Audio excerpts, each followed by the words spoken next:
तकरीबन 70 साल पहले भारत से एक्सटिंक्ट हो चुकी यानी कि पूर्णतः विलुप्त हो चुकी प्रजाति आज फिर से भारत के जमीन पर लौट रही है। विश्व के सबसे तेज दौड़ने वाले ये जानवर यानी कि चीता नमीबिया से एक स्पेशल फ्लाइट से भारत लाए जाएंगे। ये सब प्रोजेक्ट चीता के अंडर किया जा रहा है। क्या है ये प्रोजेक्ट चीता, किन कारणों से ये चीता भारत से विलुप्त हो गए और कौन कौन से और प्राणी भारत से विलुप्त हो चुके हैं, इन सारे सवालों को हम इस वीडियो में एक के बाद एक डिस्कस करेंगे, तो वीडियो को एंड तक जरूर देखना। लेकिन उससे पहले एक सवाल का जवाब कमेंट सेक्शन में देने की कोशिश करो। इंटरनेशनल वाइल्ड लाइफ डे किस तारीख को सेलिब्रेट किया जाता है? आपको इस सवाल का जवाब वीडियो के एंड में मिल जाएगा, लेकिन आप कमेंट सेक्शन में आंसर जरूर बताना। हिस्टोरिकली भारत में चीता की अच्छी खासी पॉपुलेशन हुआ करती थी। कई सारे मुगल कालीन और ब्रिटिश कालीन जर्नल्स में भारत के जंगलों में चीता की घनी आबादी का जिक्र किया गया है। यहाँ तक तो नियोलिथिक एजेस में यानी कि जब ह्यूमंस ने ग्रुप में शिकार करना शुरू किया था, तब के जो पेंटिंग्स मिले हैं उनमें भी चीता की कई सारी पेंटिंग्स मिली। उस युग को हम हिंदी में नवपाषाण युग कहते हैं। उन दिनों में लोग छोटे छोटे ग्रुप्स में शिकार किया करते थे और उनके लाइफ इवेंट्स को पत्थरों पर पेंटिंग्स बनाकर रखते थे। मेनली मध्य प्रदेश और छत्तीसगढ़ के इन घने जंगलों में कई सारे चीता पाए जाते थे, बट धीरे धीरे इनकी पॉपुलेशन डिक्लाइन होने लगी और साल 1952 में भारत में से चीता खत्म होने के कारण इनको एक्सटिंक्ट घोषित कर दिया गया।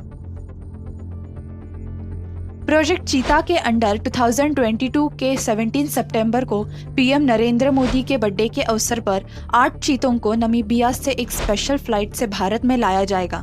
उनके लिए इस स्पेशल फ्लाइट में कुछ वाइल्ड लाइफ एक्सपर्ट्स और वेटरिनरी डॉक्टर्स मौजूद रहेंगे जो ड्यूरिंग द ट्रैवल चीतों के सेहत का ख्याल रखेंगे। इनको मध्य प्रदेश के कूनो नेशनल पार्क में रिलीज कर दिया जाएगा।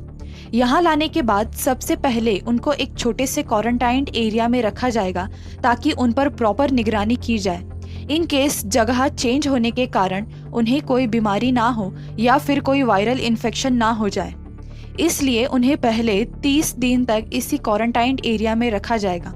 इससे उन पर नज़र रखना इजी होगा और साथ ही साथ में वो यहाँ के माहौल में खुद को एडजस्ट करना सीख जाएंगे। क्वारंटाइन एरिया में थोड़ा टाइम बिताने के बाद उन्हें इलेक्ट्रॉनिक रेडियो कॉलर टैग्स दिए जाएंगे और जंगल में छोड़ दिया जाएगा। इन टैग्स के माध्यम से जंगल में उनकी मूवमेंट को ट्रैक करना आसान रहेगा। इस प्रोजेक्ट के अंदर इस पहले बैच में 5 मेल और 3 फीमेल यानी कि टोटल 8 चीते नमीबिया से आएंगे। फिर कुछ समय बाद साउथ अफ्रीका से और 12 चीतों को लाया जाएगा। चीते छोटे हिरन, नीलगाय और सांभर और चीतल जैसे जानवरों का शिकार करते हैं। मध्य प्रदेश के कूनो नेशनल पार्क में इन प्राणियों की भरमार है।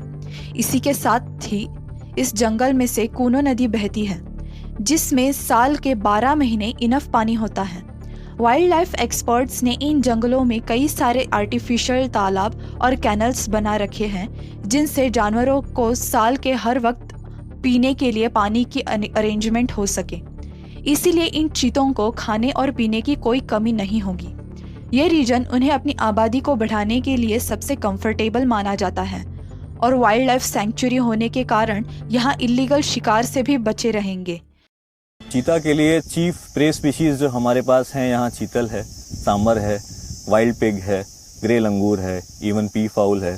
तो इन सब स्पीशीज के होने से चीता के लिए यहाँ पर प्रे की अबंडेंस है, तो चीता को खाने की कोई कमी नहीं होगी। वाटर सोर्सेज के लिए मेजरली हमारे पास कूनो रिवर। एक समय था जब चीता भारत के जंगलों में और घास के खुले मैदानों में अपने झुंड के साथ रौब से घुमा करते थे, लेकिन फास्ट डिफॉरेस्टेशन और बढ़ते शिकार के कारण भारत के जंगल भी कम होते गए और घास के मैदान भी नामशेष होने लगे। और इसी के साथ कई सारे वाइल्ड एनिमल्स जैसे कि चीते, straight tusk elephants, Indian hippopotamus Bharat से विलुप्त हो गए। एज पर रिकॉर्ड 1948 में सरगुजा के राजा रामानुज प्रताप ने बचे हुए लास्ट 3 चीतों का शिकार किया। फिर 1952 में इस प्रजाति को भारत से विलुप्त घोषित किया। द चीता प्रोजेक्ट के अंदर 5 साल तक अलग अलग बैचेस में कई सारे चीते भारत में बाहर से लाए जाएंगे और उन्हें यहाँ भारत में ही अपनी संख्या बढ़ाने के लिए कंफर्टेबल वातावरण क्रिएट किया जाएगा ताकि चीते फिर से भारत के जंगलों की शान बढ़ाए। इससे भारत में वाइल्ड लाइफ टूरिज्म को भी बढ़ावा मिलेगा। अब आते हैं अपने क्वेश्चन पर। तो इंटरनेशनल वाइल्ड लाइफ डे हर साल 3 मार्च को सेलिब्रेट किया जाता है। 2022 के इंटरनेशनल वाइल्ड लाइफ डे की थीम थी रिकवरिंग की species of ecosystem restoration. Video अगर पसंद आई हो तो प्लीज़ वीडियो को लाइक करो और चैनल को सब्सक्राइब करो। Thank you.